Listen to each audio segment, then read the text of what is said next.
Be4You Podcast, o podcast da área da saúde, onde a nossa missão é trazer conhecimento e informação para todos vocês. E o tema de hoje é um tema bem específico, ecocardiograma. Para que serve? O que é isso? Para falar um pouquinho sobre isso, eu convidei a doutora Marina Gonçalves Rosa, cardiologista e ecocardiografista. Seja muito bem-vinda ao nosso podcast, doutora. Muito obrigada, Mayara. É um prazer imenso estar aqui com você hoje, com o pessoal da Be4You. O prazer é todo meu. Marina é minha amiga há tempos e hoje Deus preparou, né? A gente tem a oportunidade e a chance de poder trabalharmos juntas. A Marina vai começar a atender conosco na Be4You a partir do mês de abril. E por isso a gente está aqui, né, Má, para explicar um pouquinho para as pessoas o que é, para que serve, é um exame, o que é, como faz, né? Explicar um pouquinho mais sobre todas essas informações. Mas antes, eu queria te fazer uma pergunta pessoal. Conta um pouquinho para a gente, por que você escolheu a cardiologia? Conto, Má. É uma trajetória e... Eu pergunto porque eu sou, assim, sua fã, sabe? É de verdade mesmo, Obrigada, de toda a sua formação, sua dedicação, a ajuda que você me deu quando meu avô ficou doente, o respaldo. Então, é uma profissional que merece todo o nosso carinho. Muito obrigada. Então, assim, a minha história com a medicina, né, vem muito antes do que eu lembre. Meus pais que contam, né? Eu sou de Santa Cruz, nascida aqui, né? E eles falam que muito novinha, mais ou menos entre 4 e 5 anos, eu falava que queria ser médica, né? Eu acho que isso muito vem da admiração que eu tinha pelo meu pediatra. E aí, foi indo. Desde o começo, eu falava que eu queria ser médica. Então, por causa dessa admiração, eu achava que eu ia seguir na área da pediatria. Foi muito longe, passei muito longe da pediatria. E aí, eu comecei, né, a estudar. E quem conhece um pouquinho a ciência do temperamento, eu sou uma colérica aí, então, muito determinada na escola, né? Sempre fui indo nesse rumo.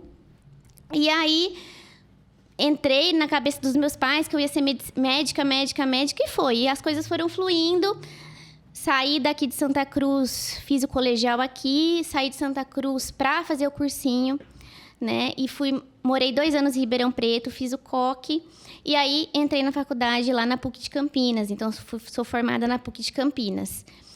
E aí, era meu sonho, né, fazer a residência em Botucatu. Nisso, eu já tinha escolhido a clínica médica. Então, eu tenho 3 residências, né, médica, para chegar onde eu cheguei. E aí, eu queria vir muito para Botucatu. Na época, achava que era para voltar para Santa Cruz, né, a vida Não dá sabemos volta, de nada. o mundo dá volta aí, né? E aí, eu achava que eu queria voltar para cá. E aí, eu prestei residência em Botucatu, né? Passei, então eu fiz 2 anos de clínica médica. Isso mais ou menos... Eu terminei a faculdade em 2009. Então, aí são 15 anos de medicina, apesar dessa minha carinha aí... De novinha. Pequenininha, né? Já tenho 15 anos formada. Me formei em 2009. Entrei na residência direto já em Botucatu em 2010. 2 anos de clínica médica, 2 anos de cardiologia e aí 2 anos de ecocardiografia, né? Então, foram 3 residências. Para quem não sabe, o médico que faz ecocardiograma é cardiologista e especialista na área de atuação de ecocardiograma. E é legal a gente falar isso, não só para os pacientes que nos ouvem, mas também para quem está estudando, para quem está fazendo medicina, né? Até para trocar a figurinha, né, Má? É importante tudo isso. É muito importante, né? Porque a formação de uma residência não é a mesma formação de uma especialidade, de uma pós-graduação, né? Então, o que eu vivi na residência, então, são 6 anos, praticamente o mesmo tempo de uma faculdade. Né? E a bagagem que deve trazer. A quantidade de exames que eu fiz. Então, quando você faz um exame numa residência, a maioria dos exames são exames complexos, né? Com patologias complexas. Então, a gente fez um compilado quando eu terminei a residência. Foram mais de 2.000 exames, né? Então, e aí foi indo, mas... É muito exame para você poder cada vez... Ter a experiência, né? O exame, ele é muito da sua experiência visual, né? Depois a gente vai aprofundar mais, mas é muito da experiência visual mesmo. Então, e aí foi isso. Eu entrei na faculdade a fazer pediatria, terminei o 6º ano para fazer gastro. Então, quando eu entrei na clínica médica, eu achei que eu ia fazer gastrologia para fazer endoscopia. Eu sabia que eu queria fazer algum exame, algum procedimento, né? Eu queria ter uma área de atuação grande, né? E aí é engraçado isso porque o meu amigo, a minha dupla de residência da clínica médica, o Lucas, se um dia ele tiver a oportunidade de ouvir, ele me falou assim, prestes a prestar a prova para especialidade, né? Ele falou assim para mim, eu não te vejo fazendo endoscopia, eu te vejo fazendo ecocardiograma. Ele nem falou cardiologia, né? Porque antes do ecocardiograma tem que ser cardiologista, né? Ele nem falou isso para mim, ele falou, eu te vejo fazendo eco. Aquilo ali, ó, fez um estalo na minha mente, que eu falei, poxa. E de uma hora para outra, eu fiz toda a minha especialização da clínica médica em gastro, congresso, fiz Não sabia disso. o estágio para gastro. E na hora eu falei, Cardiologia. vou fazer cardio. E aí, só prestei ali em Botucatu mesmo, porque eu não queria sair de Botucatu. Fiquei ali. E aí foi a melhor coisa que eu fiz, a decisão mais acertada. E hoje você mora em Botucatu, mas também faz os exames aqui em Santa Cruz e também em Avaré, né? Hoje minha rotina é bem louca, bem maluca. Eu tenho um consultório próprio em Botucatu, né? Fiquei um tempinho na Unesp, também na faculdade, então eu fui preceptora do ecocardiograma, então eu ensinava o exame para os residentes da faculdade, né? E trabalho também no AMI, lá de Botucatu. Foi uma das maiores, assim, se você fala do maior... Meu maior desafio foi coordenar o hospital de campanha, na época de pandemia, eu coordenei um hospital de campanha. Caramba, Maio, imagina. Foi, dá um livro, essa a história. E aí... Então, a minha rotina é basicamente essa, né? Eu tenho consultório próprio, faculdade, né? Que, na verdade, você também pode atender a parte clínica de cardiologia, isso, né? Isso. Antes de ser ecocardiografista, eu sou clínica médica, né? Eu sou especialista em clínica médica, né? Fiz 2 anos de residência em clínica médica e cardio, então cardioclínica, né? Então, eu tenho a vivência do consultório também, né? Sim. Má, conta um pouquinho pra gente. O que é o ecocardiograma? O ecocardiograma nada mais é do que um método diagnóstico, tá? Ele é um exame, tá? Ele é um exame que usa como ferramenta o ultrassom, tá bom? Então, aí as pessoas confundem muito eletrocardiograma com ecocardiograma, tá? O eletrocardiograma é aquele que põe os fiozinhos, né? E que faz no consultório, geralmente em toda consulta de cardiologista. É um exame de triagem, é um exame inicial. O ecocardiograma é um exame mais apurado, mais específico, que traz várias informações, tanto para o clínico geral, neurologista, pediatra, cardiologista. Então, não é só o cardiologista que pede o ecocardiograma, né? Então, é um exame hoje que várias especialidades usam, né, como ferramenta aí no auxílio de diagnósticos, tá? Então, a gente usa o ultrassom como ferramenta, né, e o Color, então, é ecodoppler cardiograma, né? O Color, ele mostra, vamos dizer assim, o fluxo e a velocidade do sangue dentro do coração, tá? Então, é aquela imagem colorida, né, que geralmente a gente vê na telinha do ultrassom, tá? Conta um pouquinho pra gente como ele é feito. Então, ele é um exame bem simples, que não precisa de preparo, né? Então, não precisa de preparo específico nenhum. É indolor, né? Ele não é invasivo, então não vai contraste, né? O eco normal que eu tô falando, porque tem outras variedades de ecocardiograma, tá? O eco transtorácico, que a gente tá falando aqui, que é o nosso maior foco.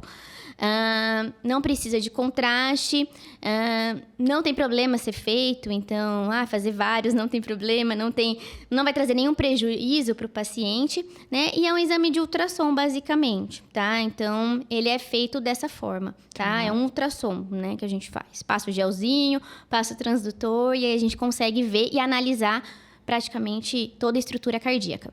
Idades, tem algum cuidado especial que a gente tem que dizer para alguma faixa etária? Eu falo que todo paciente tem que ter feito ecocardiograma, porque a gente começa, inclusive agora já entrou, né, aí no SUS a a diretriz, né, para que se faça ecocardiograma fetal nas gestantes. Então, é um exame que foi... Acho importante a gente ressaltar sobre isso, que é uma informação importante. Adequado agora, entrou como exames básicos para ser feitos no pré-natal. Por que isso, Má? Porque o ecocardiograma fetal, ele mostra lá na barriga da gestante, lá no nenenzinho, a estrutura do coração, né? E se a gente for pegar que as cardiopatias congênitas são as malformações mais comuns hoje em dia, 1%, né, das malformações do bebê, do feto, isso muda muito como vai ser tocado esse pré-natal. A gente fala, 1% é muito pouco. Não, se a gente for colocar aí 1.000 nascidos idos, são 10, né? Então, se a gente for colocar numa população, né, isso é muito relevante para a saúde, né? Sim, até na hora do parto, né? Isso, exatamente. Então, é essa questão. Então, um bebezinho que foi feito o diagnóstico de cardiopatia congênita pelo ecocardiograma fetal, você consegue planejar o nascimento dele num local que tem estrutura de cirurgia cardíaca, de UTI neonatal. Então, ele tem que nascer, né, nesse centro de referência para que nasça da melhor forma possível e que, se precisar fazer cirurgia precoce, seja já no centro de referência e consiga ir para frente. Porque hoje em dia a maioria das cardiopatias congênitas complexas tem solução, né? Tem como intervir para esse bebezinho ter uma qualidade, né, de vida. Sim, e enquanto a gente estava papeando eu e a Marina hoje, né, tinha um papai lá na clínica que estava fazendo alguns ajustes técnicos pra gente nos computadores e tudo mais, e aí ele estava contando do filhinho dele, a gente pode usar de exemplo. O filhinho nasceu, tinha acho que uns 3 meses ou 2 meses, se eu não me engano, e ele perguntou, ele escutou a gente conversando, o meu filho, ele teve uma suspeita de sopro, isso. Daí, né? Eu acho isso que é bem legal. É importante usar de exemplo para as pessoas. Porque assim. O ecocardiograma é o exame que faz diagnóstico do sopro, tá? Sopro é um nome genérico, tá? Não é um nome específico, tá? Sopro é um sinal do que a gente escuta no exame clínico do paciente, né? Então, a gente escuta uma coisa diferente ali, né? Na passagem do sangue, nos batimentos com o estetoscópio. E aí, isso é sopro. Então, é uma coisa genérica, tá? Estetoscópio é aquele que o médico põe aqui, gente, né? Me corrige aí, Márcia. Eu porque você vem na linguagem técnica, a gente vai traduzindo aqui. Isso. Então, o que você não pras captar... mamães. Então, aí a gente fala que essa criança ou esse adulto, muitas vezes a gente faz diagnóstico de sopro na vida adulta, né? Uhum. E aí, o exame ideal para que faça esse diagnóstico do que é o ecocardiograma. Porque quem vai suspeitar vai ser o pediatra. E aí o pediatra vai encaminhar pra gente, pra fazer um exame. Pra fazer o ecocardiograma. E aí, dentro do sopro, né, tem as patologias. Então, geralmente, tem os furinhos no coração, que são as comunicações, né, interatrial, interventricular. Aí tem os sopros das válvulas, propriamente ditas, né, porque nós temos 4 válvulas: mitral, aórtica, pulmonar e tricúspide. E cada uma tem que estar funcionando direitinho. Se não funciona direitinho, aí acontece o sopro. Então, tem o problema da abertura ou do fechamento das válvulas, que é outro tipo de sopro, né? Se a aorta da criança é um pouquinho estreitada, é outro sopro, né? Então, tem inúmeros sopros no coração. Então, esse sopro é um nome... né, do barulhinho, do sinal que a gente escuta no exame clínico. E aí, com o ecocardiograma, a gente faz o diagnóstico. Então, uma das funções do ecocardiograma é saber que sopro é esse. Muitas vezes, a maioria das vezes, pro nosso alento, né, é sopro inocente, né? Ufa. O que é sopro inocente? É que a gente escuta o barulhinho, mas não está ligado a nenhuma patologia, a nenhuma doença. Tá? Então, não tem problema. Vida normal, tá? Tá. Até os adultos também vai vir pro eco por indicação de um cardiologista clínico. Isso. Tem algo, por exemplo, as crianças com síndrome de Down. E, geralmente, as crianças com síndromes, né? A chance, porcentagem de malformação cardíaca é maior, né? Então, elas também têm que ser feitas. Então, se a gente colocar no mundo ideal que toda gestante vai fazer um ecocardiograma fetal, por isso que eu falo, todo mundo tem que ter feito um ecocardiograma na vida, né? Porque a gente já começa na gestação, né? Eu tive 2 bebezinhos. Eu, como cardiologista, fiz o eco fetal dos 2. Então, eu sabia que ia nascer tudo bem, né? Então, a gente pressupõe que a gente já fez um na barriga, né? Então, todo mundo tem que fazer um ecocardiograma. E aí, não tem idade. Então, geralmente, o médico pede suspeitando de alguma coisa, né? Então, o ecocardiograma ele serve para ver o sopro, para ver o tamanho do coração, para ver a estrutura cardíaca, para ver a função de contração do coração, para ver o tamanho de todas as câmeras cardíacas, né? Ele é um exame que, se a gente pensar aí, serve para muita coisa. Muito bom. Demora quanto tempo para fazer esse exame? Né? Eu acho que num profissional capacitado, de muita experiência, se for um exame normal, 15 minutos a gente consegue. De 15 minutos a 20 minutos a gente consegue fazer o exame. É claro que tem exames mais complexos, com cardiopatias mais complexas, que demandam mais tempo, mais dificuldade, e aí a gente vai demorar um pouquinho mais, tá? Mas geralmente não, tá? Tá bom. Má, tem mais alguma informação das nossas perguntas que você acha que a gente esqueceu de citar? Porque daí depois a gente tem algumas perguntas de pacientes. Eu acho que o mais importante é a gente contextualizar muito na vida do paciente, no dia a dia dele, né? E se a gente for pensar que as doenças cardiovasculares são as mais incidentes no Brasil hoje, a gente está com uma porcentagem de 35% dos pacientes da população brasileira que é hipertensa. E eu acho que isso é o mais importante de tudo. A hipertensão, porque a hipertensão é uma doença silenciosa, traiçoeira, e que após ela lesar os órgãos, isso é sequelar, isso não volta mais. E a hipertensão, ela gera uma alteração na estrutura do coração, tá? É uma hipertrofia, né? Todo mundo fala, meu coração é inchado, meu coração é aumentado de tamanho. Não, o coração, ele é um músculo, né? E aí ele vai hipertrofiando. A hipertensão, ele lesa o coração na forma de hipertrofia, tá? E isso vai levando com o tempo o paciente a ficar com o coração fraco, dilatado ou com dificuldade de relaxamento, tá? E a partir do momento que a gente chega nesse estágio, a gente não volta mais. Aí é cuidar de uma insuficiência cardíaca. É aí... Que é o próximo passo, né? Aí o problema da mortalidade do paciente hipertenso. Então, se a gente for colocar que tem muita gente hipertensa, né? A gente precisa de um ecocardiograma dessa população para saber que a gente já tem uma alteração cardíaca por causa da hipertensão arterial. É uma prevenção, não é exatamente uma prevenção, né, Má? Mas é um autocuidado. É uma prevenção no sentido de que se você não tem nada no coração por causa de hipertensão, você tem que manter o controle ali estrito da sua pressão para que isso não aconteça. A partir do momento que o paciente que é hipertenso e que ele mantém a pressão bem controlada, e eu acho que é muito importante a gente falar isso, bem controlada é quando a gente mede a pressão, a gente afere a pressão, porque a pressão não dá sintoma, né? E se a gente não afere, se a gente não mede, a gente não sabe. Muitas vezes, a pressão tá controlada?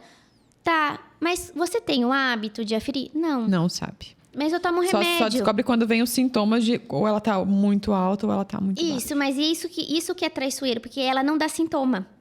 Então, muitas vezes o paciente está ali na rotina dele, fazendo as atividades dele e nem sabe que está com a pressão descontrolada. E aí são 5, 10 anos de hipertensão mal controlada, não tratada adequadamente, que vai vir a insuficiência cardíaca, a hipertrofia, tudo mais. Isso é muito importante muito falar. Muito importante. Porque a gente também fala muito em todos os podcasts que a gente fala sobre o que os médicos trazem, a gente tem falado sobre a importância de levar a sério os tratamentos, não é? De tomar corretamente os medicamentos, de ter um acompanhamento anual, semestral, não sei, depende de cada caso. E a gente entende a dificuldade, né, do tratamento da hipertensão, porque a gente pensa assim, se eu não tô sentindo nada... Eu tô bem. Tá tudo bem. Não, e não é assim, né? Então, acho que talvez a relevância maior, né, se a gente pensar que a doença cardiovascular é a doença que mais incide no mundo hoje...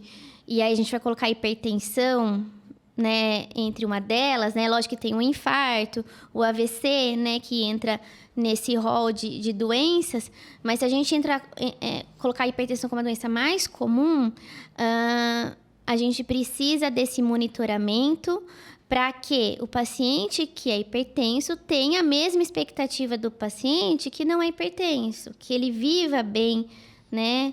E isso não afete a expectativa de vida dele, porque a partir do momento que a hipertensão lesar retina, coração, cérebro, rins, né? Aí a gente diminui muito a expectativa de vida e qualidade de vida, né? Porque um paciente que entrou em hemodiálise, por exemplo, por causa de hipertensão, que não foi bem controlada, que qualidade de vida, né, vai ter, né? Uma coisa vai puxando a outra, né? Por isso que a nossa saúde é um todo. E eu acho muito importante a gente conscientizar as pessoas sobre isso. Tenho certeza que muita gente não sabia dessas informações. A gente pode fazer um podcast só sobre hipertensão. Eu acho muito legal, porque realmente... As consequências, quando não tratada, quando não cuidada. Né? E assim, uma coisa vai puxando a outra. E a gente, né? E hoje eu acho que a gente tem que associar muito... Eu gosto, né, na minha clínica, eu gosto muito de pegar o paciente como um indivíduo, né? Antigamente, a gente tinha... Eu falo antigamente, né? Parece que, né? Mas são 15 anos aí. A gente tinha a visão mais generalista. Então, o paciente que chegava com colesterol alto, sempre levava uma estatina para casa. Sempre levava um remédio para o colesterol para casa. E hoje não. Hoje a gente vai ver aquele indivíduo na minha frente, como um todo. Seu risco, eu não tenho nada, eu só tenho um colesterol alterado. Eu pratico atividade física, eu como super bem. Eu, né, tenho uma qualidade de vida boa, eu não tenho nenhuma outra doença, eu não tenho uma genética para doença cardiovascular. Eu mereço tomar um remédio para o colesterol a vida toda? Agora, o paciente que está aqui é obeso, fuma, já teve infarto, né? Tem o mesmo colesterol que esse paciente que tem outro estilo de vida. Esse vai ganhar uma medicação, né, para o colesterol. Então, hoje o mais importante é a gente colocar um indivíduo na nossa frente e mostrar para ele, você está levando essa prescrição, essa receita por esse motivo, né? Por isso, né? E explicar, objetivar. Eu gosto muito de desenhar e objetivar mesmo, para ele entender por que ele está levando a receita para casa. Entender a importância, né? Isso. Vamos para as perguntas? Uhum. E também acho importante a gente deixar para as pessoas saberem. Está entrando na nossa equipe, no nosso time, doutora Marina, que vai fazer os exames, e também doutor Rafael, que vai atender a parte de clínica, né? Então, os dois são cardiologistas, um em cada área, complementando o outro. Então, vamos para as perguntas. Bora lá. Meu filho, eu acho que algumas a gente até já respondeu, mas vamos trazer... vamos enfatizar. Meu filho tem sopro, eu preciso fazer o ecocardiograma? Sim, como a gente falou, né? É ele que faz o diagnóstico. Então, o sopro, né? Reforçando, é um nome genérico. E a gente vai saber se esse sopro é patológico ou não, se ele é doença ou não, fazendo um ecocardiograma, tá? A maioria das vezes é inocente, mas... precisa ser investigado. Isso. Tem algum sintoma no bebê, assim, ou... Sim, que a mamãe tem que prestar atenção? Eu acho importante falar sobre isso. Sim, crianças que ficam muito cansadas ao mamar, né? Que tem falta de ar, que param para mamar, que são gementes, que tem um pouquinho de cianose, ou seja, fica os dedinhos roxos, os lábios roxos, né? Que não está desenvolvendo na curva do pediatra normal, então, que não está ganhando peso e sem nenhuma outra causa, né? Para isso, que não está se desenvolvendo bem na curva de crescimento, que fica muito doente, então, sem nenhum outro motivo. Interna sempre com pneumonia, tá sempre internado, sempre precisando tomar antibiótico. São sinais de alerta, sim. Eu acho importante conscientizar, porque a mamãe, sabendo de todas essas informações, tenho certeza que vai também, de alguma forma, se sentir mais segura. Assim como na parte dos adultos, né? A gente tem que deixar claro os sintomas que talvez sejam do coração, né? Então... as faltas de ar, então as dispneia, que a gente fala, né? Falta de ar, os esforços. Dor precordial, dor no peito, os esforços. Então, quando que eu tenho que me preocupar com a dor no peito? Quando ela é os esforços, tá? Ou não os estresse emocional. O paciente começou a fazer esforço, começou a ter aquela dor no peito, que queima, que aperta, que sobe para a mandíbula, que corre para o braço. E na hora que ele para, o esforço para, isso é angina, tá? Isso é um sinalzinho de que ali o infarto tá ali. tá? Então, angina, dor no peito, aos esforços, ao estresse emocional, palpitação. Ânsia de vômito também chega a dar? Não. Quando a dor é muito Quando importante, é muito intensa. sim. Geralmente a dor do infarto, que é mais intensa, sim, tá? Palpitação, batedeira, né? Desmaio, uma síncope. Uma das causas, né, de sopro do coração, um dos sintomas é da válvula aórtica, da estenose aórtica, quando a válvula não está abrindo bem. Isso pode ser um processo da senilidade. Então, com a idade, a gente vai juntando cálcio, tá? Sim. Nas válvulas. E isso dificulta a mobilidade delas. E uma das mais comuns é a estenose aórtica.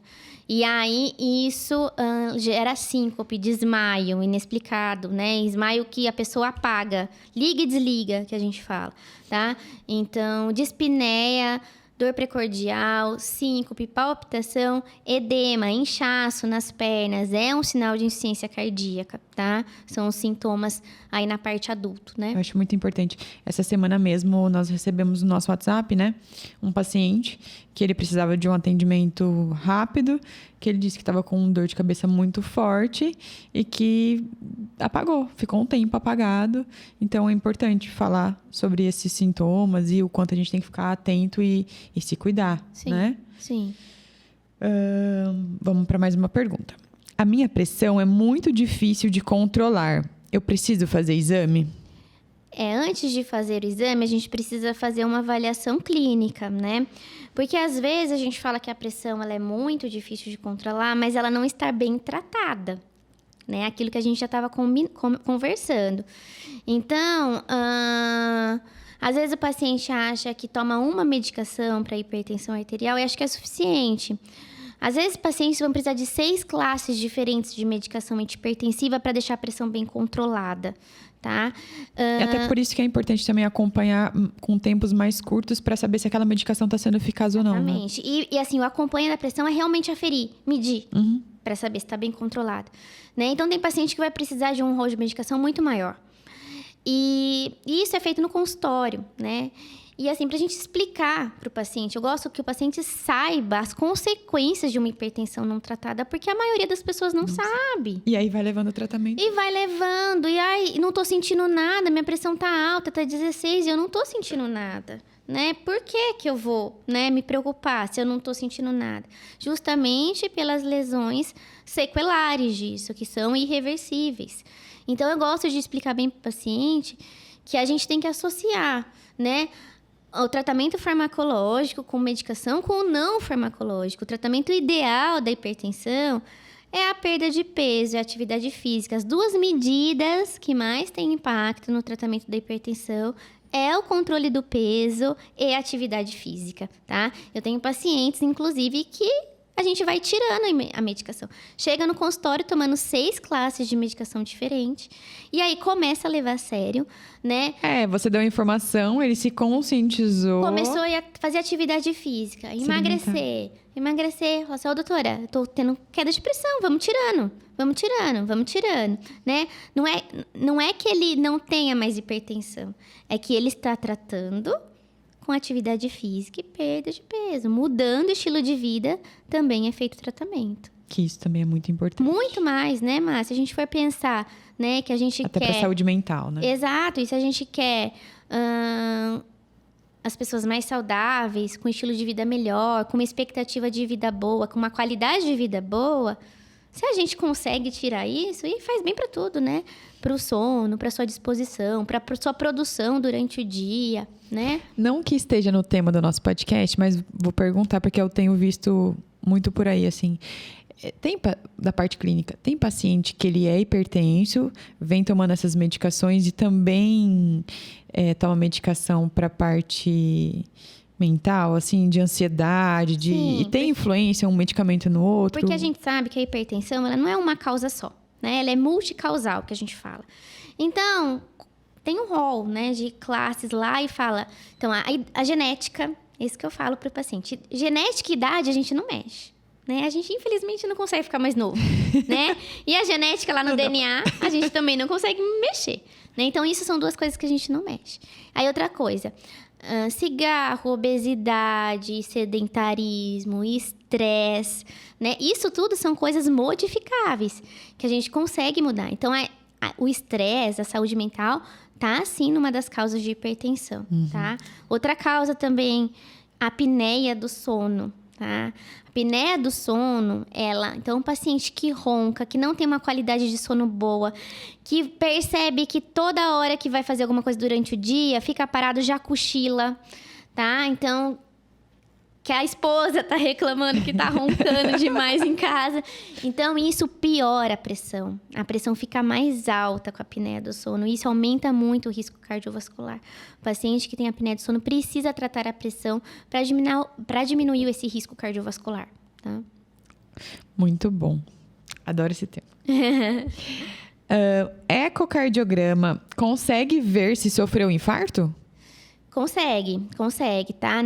Uma das indicações do exame é para paciente que já infartou, já fez cateterismo, já fez cirurgia cardíaca, a ponte safena, tá?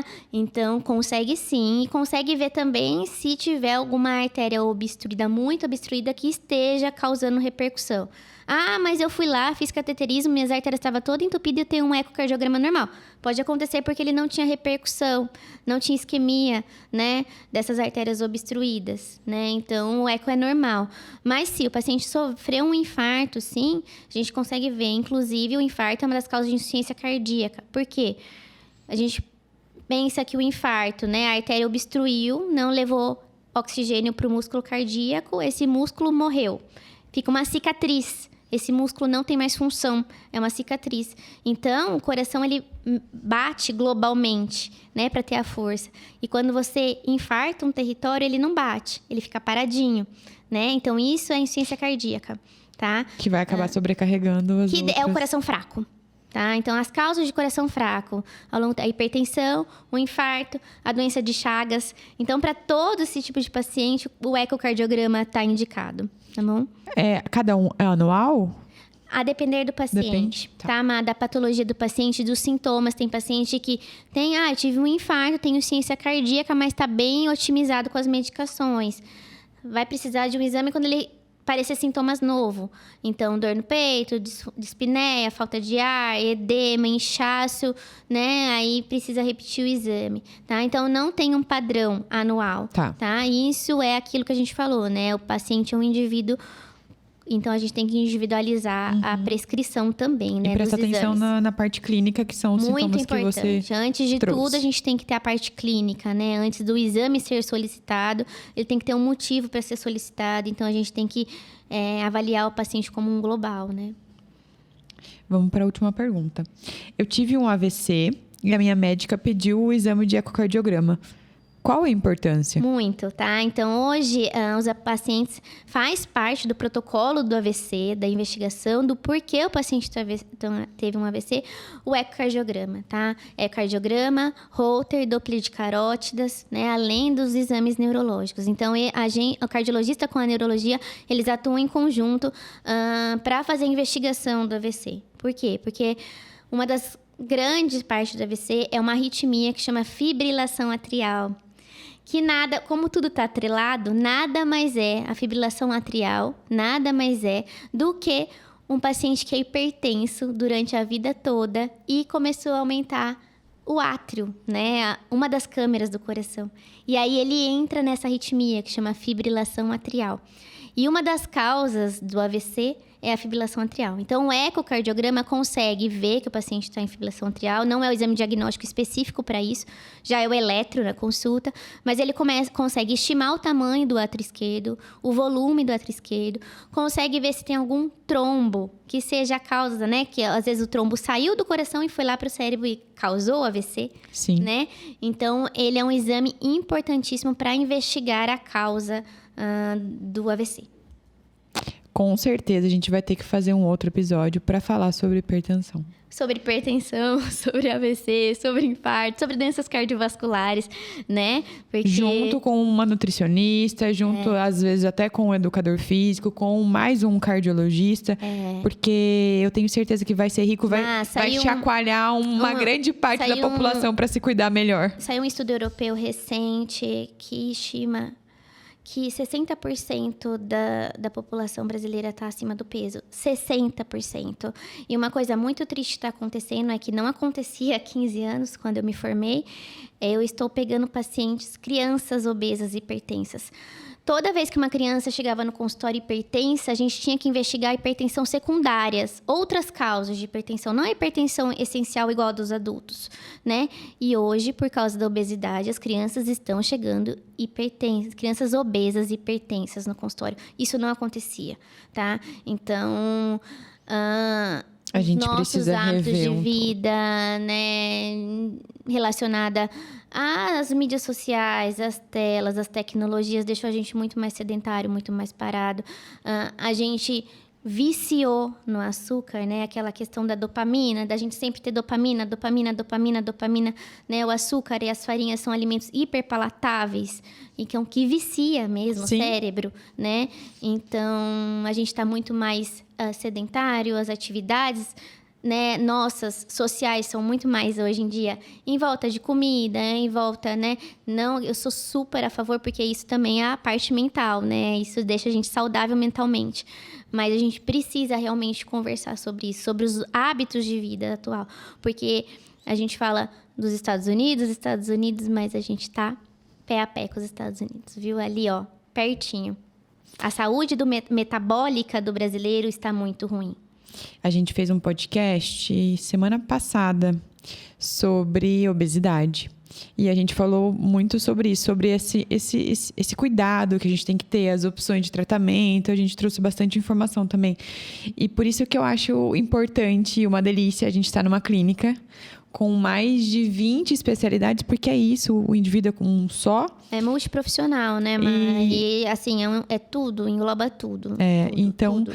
Ter no mesmo espaço o exame, o cardiologista clínico, não que tenha que ser, mas assim, ter acesso a tudo isso para poder trazer informação pro paciente. É fundamental. Né? Se ele vai mudar ou qual o degrauzinho ele vai querer subir de cada vez, é uma opção dele. Mas trazer essa informação de forma clara para ele, isso é um grande diferencial. Com certeza, sem dúvida. Muito bom! Eu acho que a gente trouxe um tema bem específico, que a gente prometeu que a gente não ia se estender a tudo, mas eu acho que você trouxe de uma forma clara também as consequências, os sinais, os sintomas, trouxe um alerta para as pessoas. E o que mais a gente queria trazer, o que é o ecocardiograma, para que serve, isso, né? Que é o que, às vezes a pessoa chega lá com o pedidinho e nem sabe o que é, o que vai ser. Mas assim, a gente conversa muito durante o exame com o paciente, tá? Então, eu não deixo ninguém sair com dúvida. Isso é muito bom. A gente explica direitinho e todo o achado ali que eu encontrar durante o exame, eu faço questão de esclarecer para o paciente mesmo, né?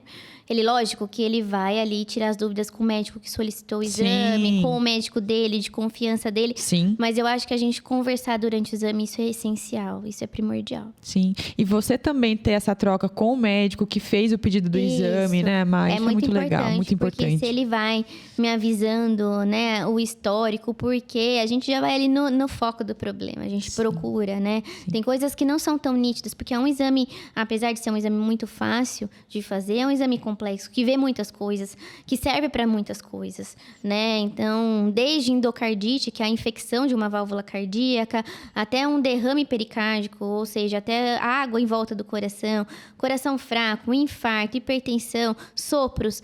Então, se a gente for ver, é um exame que consegue ver muitas coisas, um exame simples e muito completo, né? Que já começa rápido, né, Má? Muito sem desconforto nenhum, né? Sem dor, sem preparo, sem contraste, sem nenhum tipo de invasão, ou seja, não é invasivo, né? Então o paciente não vai ter consequências de fazer o exame, né? Muito bom. Muito obrigada. Obrigada, Ilma. Que seja o início de um ciclo abençoado para todos nós. Amém, amém. Vai ser. E a gente espera ter feito a diferença na vida de quem nos ouviu, tanto no nosso canal no Spotify, quanto aqui no nosso canal no YouTube. Nossa missão é trazer informação para todos vocês. Muito obrigada.